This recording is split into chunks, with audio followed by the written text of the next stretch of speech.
And it is Good Morning Zimbabwe. Thank you so much for taking your time to join us live right here. This is www.techmec.tv. My name is Tony. I'm so much excited to have you. And as usual, we have Nicole Madziwa. Thank you very much, Tony. I thought you were going to say my name, but I think it just ended up being so awkward. Anyway, so let's get into it. What are the headlines today in the Daily News? Okay, getting straight, we're starting off with the Daily News. Yes. Okay, straight from the front page from the Daily News today, we've got Chamisa MDC faces threat of new split. That's the story that they have there on the front page. Going straight to the details of the story on page 2. It reads, as the MDC enters the final weeks of its preparations ahead of its make or break elective Congress next month, there are real fears that the country's main opposition could suffer another damaging split due to widening fissures within the party. The Daily News on Sunday can report. Well, I honestly would jump to the factual part of the article, as I definitely did struggle to find the factual part of it anyway.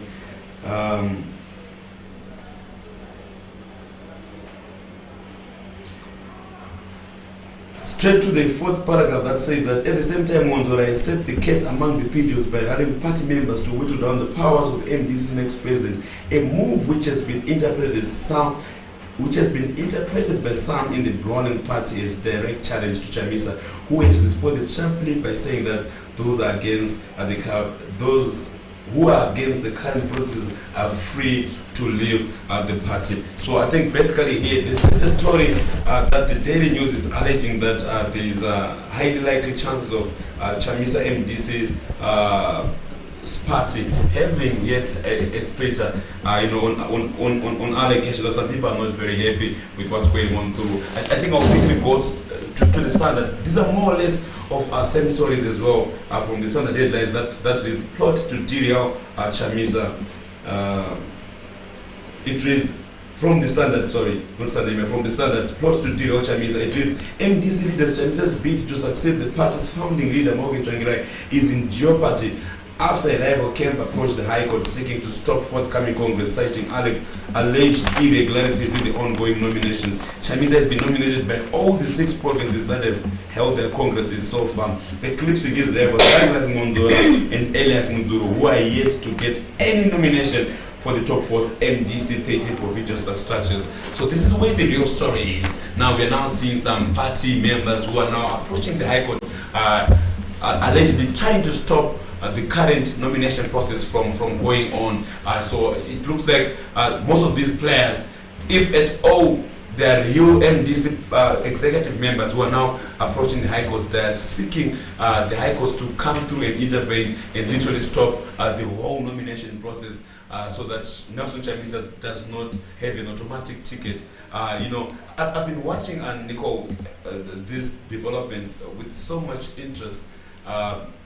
For me, I fully understand that the MDC Congress begins and ends, or ended yesterday, so to say. Why? Because the major faction that is supposed to come and rise against Nelson Chamisa was the Mutare faction. This is where Douglas Monzora comes from. This is where people like Chimini had openly said that the whole province is going to rally and go behind Monzora. So coming yesterday, I've been following the events.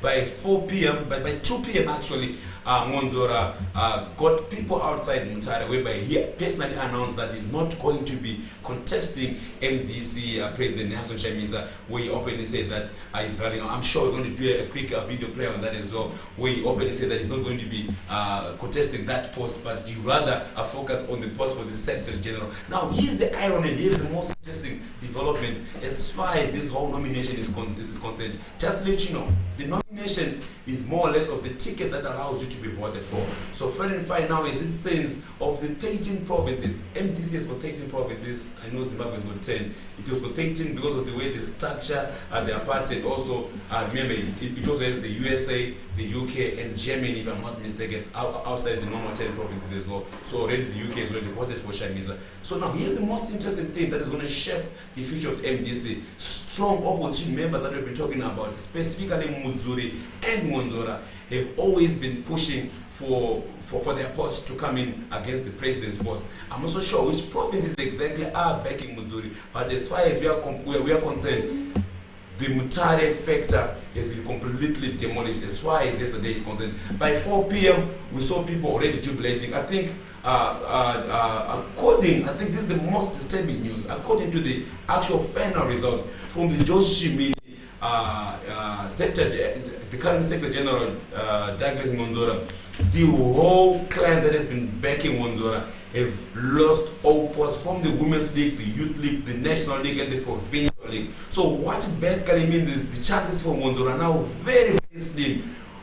With a surprise ticket, that's Wende is the one who's now being favored for the Secretary General. And imagine your own home province for Secretary General Monzora did not even select him. And remember, you can elect as many people as you want. You know, I know for the vice president there were 3 candidates. There was BT, there was for chairman, sorry, there was BT, there was Morgan Komichi, and this lady, I can't remember her name. She has a bit of a funny name. So imagine the whole province, they could not even elect Monzora for the Secretary General, at least as a second person to contest. So this is the most interesting times that we're now going to be going through. And it looks like Monzora has to have another lucky trump. He has to pick a new province altogether, if at all he's going to be seeing himself in the MDC presidium. The most tricky thing that we're going to be talking about here is Monzora has failed to fill this candidate in all the 7 constituencies that have gone through. With the last ones to go, I understand today, right now, is just speaking, the MDC are also going through the Mashingo nominations as well. So if you're not nominated, that means you can't contest. For you to be able to contest, you need to have at least 2 nominations. Monzora's best place was Mutare. Mutare did not even select anyone for Monzora. The most interesting thing is he ever going to have a comeback after this? I don't know, your thoughts on this, Nico? It is very tricky. Actually, okay, I don't want to say this, but then he's in a very, very tough situation at this point, because him throwing in the towel. Yes, I did see people getting excited. He didn't even end his speech like, I'm about to go like, hi. But I feel like it really puts him in a tough position, because what is he even going to get nominated for the Secretary General? That's the thing, because already across all the 7 provinces, Douglas Monzora has not been nominated. The question is he going to be nominatable? I think that's the biggest question. And what does this mean for Monzora? Is he going to be running across and becoming the masterminders of these people, going to be having a splitter party, going through the High Court? And remember, there's also one thing that I'm always personally talking about. When it comes to Zimbabwean politics, it's for stupid people. You don't need to be a brainer to pick what's going to go on. I'll quickly pick what's on the PF and MDC. That's why I say it's not politics. We saw big wigs like Joyce Munjuru with big wigs as well, including Mnangagwa. We saw all these people were literally chucked out of their parties and they had no supporters rallying behind them. The same thing happened in the MDC with the big guns of the sides with the job seekers. We even had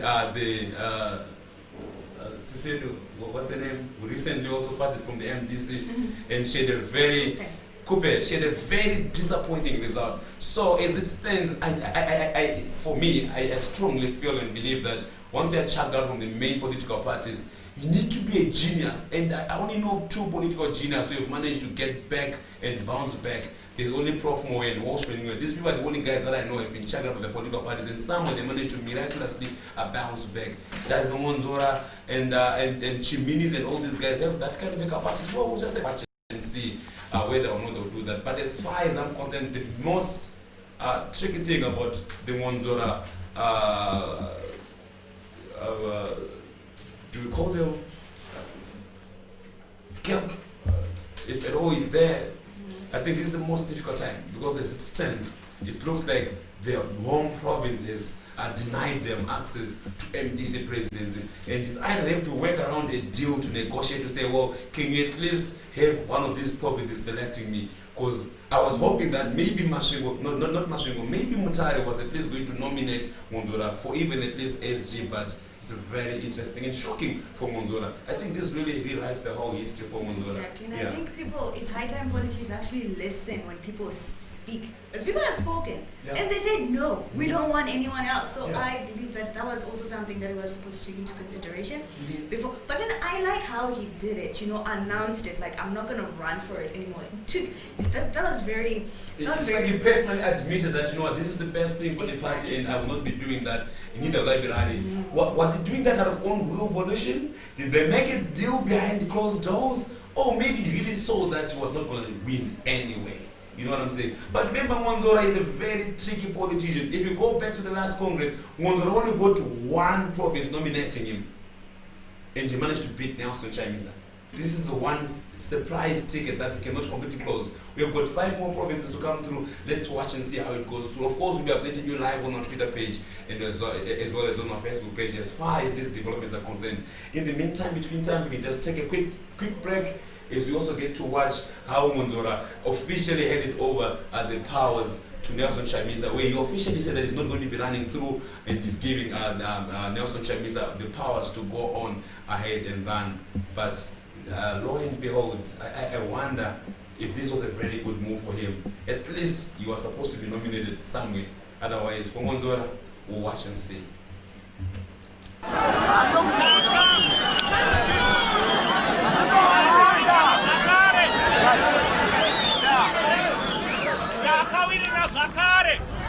Kuti ini ndichazama kuwana chigaro cha Secretary General webato rino.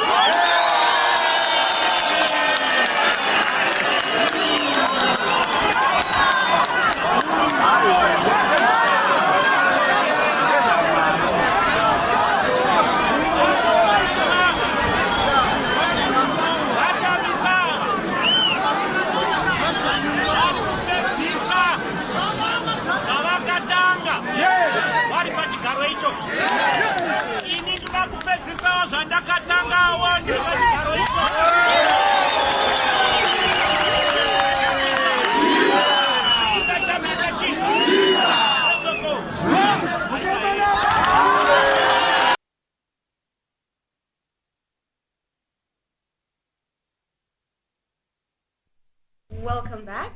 That was Monzora officially paving way for Chamisa, like what the Daily News has said today.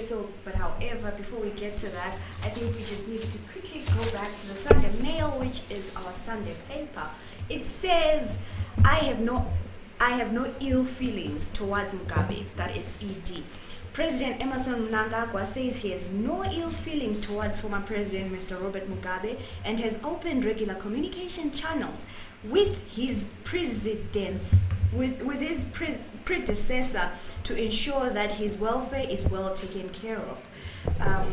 According to the president, here's his quote. He says, "There are no hard feelings between me and the former president, as well as the former first family. The former president is the founding father of Zimbabwe." He said he was our leader, the Revolutionary Party during the armed struggle and led the creation of independence in Zimbabwe. However, I do not know if ED is in a position to have ill feelings towards Mugabe. I mean, it doesn't really make sense. Well, what do you think? What are your thoughts? Good afternoon, Zimbabwe. Thank you so much for joining us. My name is Jeff Mbro. I've just joined you today, and we're still looking at the newspaper headlines. Commenting on that, I think ED has no moral standing to have ill feelings towards Mugabe. Mugabe is the one who's supposed to have ill feelings because he was the one who was chucked out of office. So what ED is saying to me is not really making sense. Mugabe is the one who's supposed to be very resentful towards the one who chucked him out of power. Thank you. Thank you very much for that observation. So again, the Sunday Mail says President rallies nation ahead of Uhuru. So this is basically as we approach Independence Day. So the president is saying that in this year, for this independence celebration, there's not going to be any leaders, regional leaders that are going to be invited. Is this Independence Day is going to be for Zimbabweans, and how he says we have agreed that it must be ours alone. We need to consolidate our vision with our people and move forward. So basically, this is how we're going to celebrate our Independence Day this year. So moving on to the Sunday, according to the Sunday Mail again, it says compensation for August 1 victims commences. So families of 6 people who died during the August 1 post-election violence last year are set to receive compensation from the government as soon as authorities begin implementing recommendations by the Motlanthe Commission. A working group of senior officials has recommended to the Inter-Ministerial Committee on Political and Electoral Reforms the need to prioritize compensation for families of the deceased, which includes school fees for the children. Government also, through the Ministry of Industry and Commerce, is also setting up a fund to assist small businesses that were caught up in the mayhem. This is, of course, just the 6 people. I know what you. I know you have something to say right now. You can't wait. This is only 6 people, you know. But is this everyone who was a victim of the August 1 shootings? All right. I think the move by the government is ill-advised. The government did not consult wide and far as far as this information is this compensation thing is concerned. Yes, they are implementing the demands or what the Motlanthe Commission stipulated, but the Motlanthe Commission is gone, right? First of all, what the government needs to tell the people of Zimbabwe is who was responsible for that mayhem that occurred. We all know there were people who were shot. We need to know who shot the people. That's the first thing that we need. The families of those who perished on that during that mayhem, they need closure. They need to know what happened to their relatives. They need to know who killed their relatives before the government can talk of compensation. Yes, it's a good thing, but there is need for closure for the families who lost their lives, not compensation. That's true. I absolutely agree, and I think we need also agree how many people, because the Zimbabwe Human Rights Commission also has a certain number, which is not 6. A lot of people actually died, and so like you said, they're not being completely truthful on the number of people that were affected, and this is sad, considering that other people actually lost their loved ones during that, whether they were protesting or they were not, they were just caught up. It's really something else. So moving on, the Sunday Mail says new buses expected this week. So a new fleet of buses that will serve urban and rural commuters will be commissioned this week, President Mnangagwa has said. According to the new buses are expected the new buses are expected to complement the current Zimbabwe United Passenger Company Zupco fleet. I think this is the president. I think by the Independence Day on the 18th, 2 days before, on the 16th or 15th, I should be launching new buses which are coming in. So, however, to all those Harare residents, 15th and everywhere actually, urban and rural, from the 15th to the 16th is when these buses are actually going to be launched. So what do you have? We've heard this song before. I remember the president officially commissioning a train. I don't know if there are people who've ever boarded that train. So this, to me, it's not news. It's not new. It's more of a broken record. It's a cliche. The president has nothing new to say. We don't need new buses in Zimbabwe. They should be talking of resuscitating the roads. The road network is poor, right?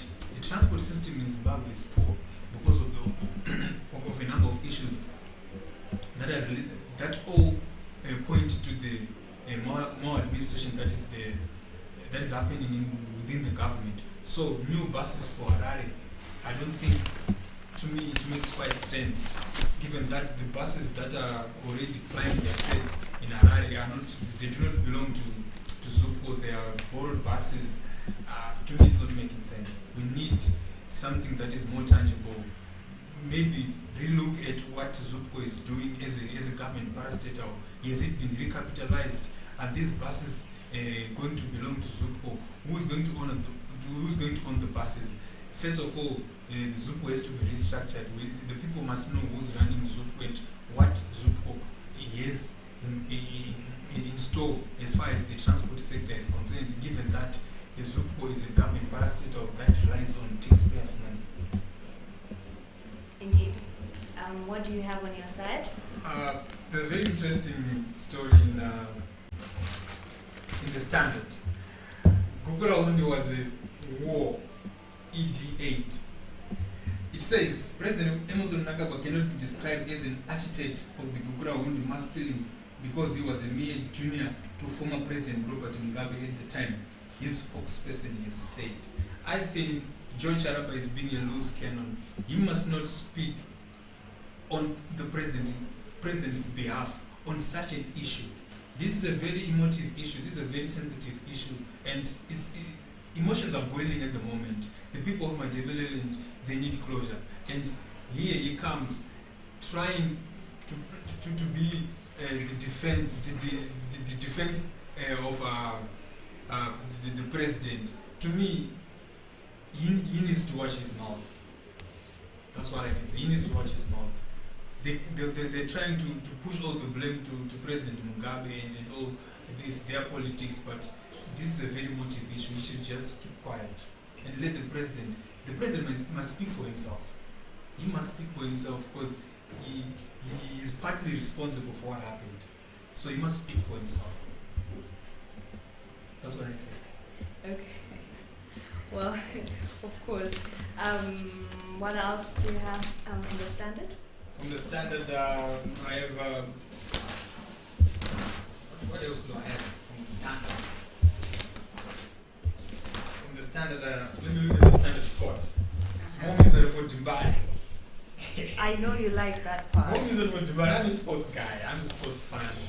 Home is for Dubai. Dubai lost to Chicken in Bulawayo. It was a very good match. Jibari really wanted to win the match.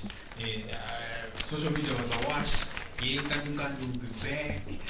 What? But they couldn't collect maximum points, of which, a big team like Dynamos, when the season starts, they really need to collect as much points as they can so that they can cushion themselves when the going gets tough as the season wears on.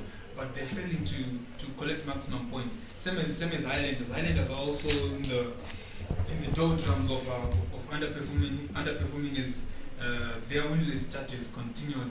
They haven't won any match this season. They only amassed 2 points from a possible 9 points. They drew against Cape United, they drew against Black Rhinos, and then they lost against Harare City. Harare City, they are on fire. I expected them to lose to Highlanders after losing to Manica Diamonds the previous match, but they've really got their thing going and they're back on track. Well, I think we had, so over the weekend we had the Namas. And Killer T. Killer T had something to say. I think it's from the Daily News. It's from the Daily News. Killer T had something to say with regards to the Namas. I mean, it was. I will withhold what I want to speak because it will seem like I'm a little bit inappropriate. But I feel like congratulations to everyone who won. Those guys did amazing. I'm not congratulating anyone for whatever they want. But however, I was concerned though, because I was not sure on the section of the People's Choice Award. I was not sure why. I didn't even know the person that won the People's Choice Awards, and I feel like it was something that, I was supposed to know, and this is something that Killer T addressed. He said, yes, please tell. I do not want to put my words in his mouth. What did he say? This according to the Daily News on Sunday. Zim Music Awards, a job.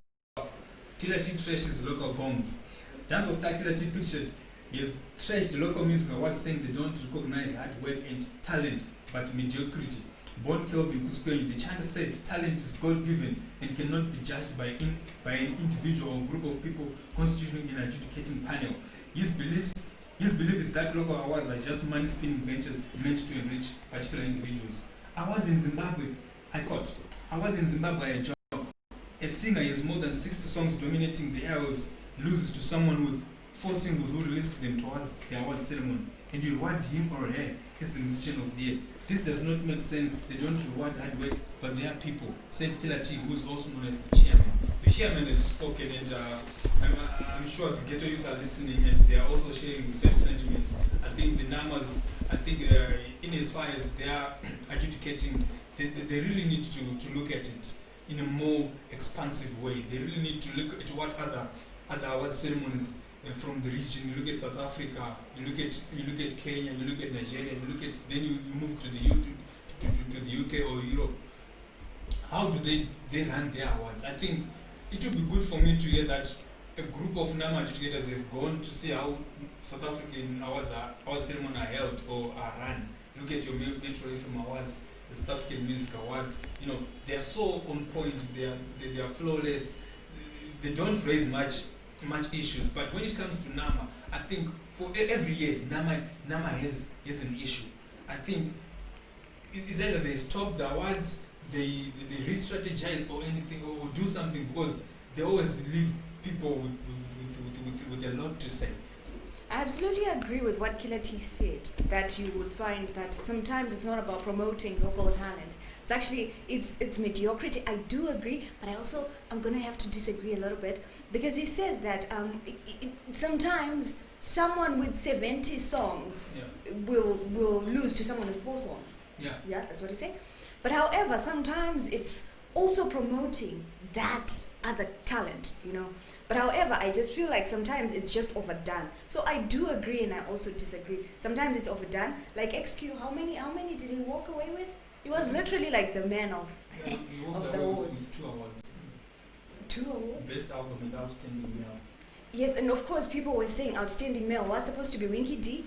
I mean, not that I'm a Winky D fanatic, but I'm just stressing it out there. Like, really, the man needs to be given his accolades. I mean, have you seen those videos and those songs? But anyway, I think XQ is also amazing, is equally amazing. But then I just think that this is also something that they have to take into consideration. Yeah, I think speaking of XQ, I think really, he has really reinvented himself. From the early 2000s, I think he's still the only one who's still standing. Yes, he suffered some setbacks a few years back, but he has really worked hard, and for me, he deserved every award that he has been given at the moment. He's been putting in extra effort. He's working hard from the videos and everything. He's making hits. He's a hit maker. He deserves the awards. Okay, so that was Mr. Enzo Aishal. Your thoughts? I know it's trending. I've watched the video, I think, about 6 times. There's nothing wrong. He said nothing wrong. I think at the end of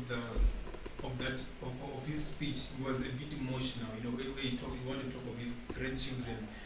Just trying to show how much the award meant to him. It meant a lot to him. He hasn't been in the industry for a long time, and 2 years in the industry there. If you know that your English is not that good, it's better to Alright, topana kutenda mwari andika. Okay, no one say mwari anoshamisa, uyo anoroja munotamisa, vakirasdeni momugarisa, kana vatimoni munomamisa. Jini Jeremiah mwana wa Tarafita, andichadambida ndakudoserefita. Mwari itaika life kachita, andikurambe indasiana na buta. Mwari muri monya for hire, tumatimoni mumachechi munotaya. But I really like his work ethic, his original. He has his own style. He has his own styling pattern, like they say in the hood or in the ghetto. He's talented. That's pure I like talent. how he opens his eyes when he's singing for emphasis. You have artists who come into the industry with different styles. Baba Harare came with his own style. Jampesa came with his own style, and this guy is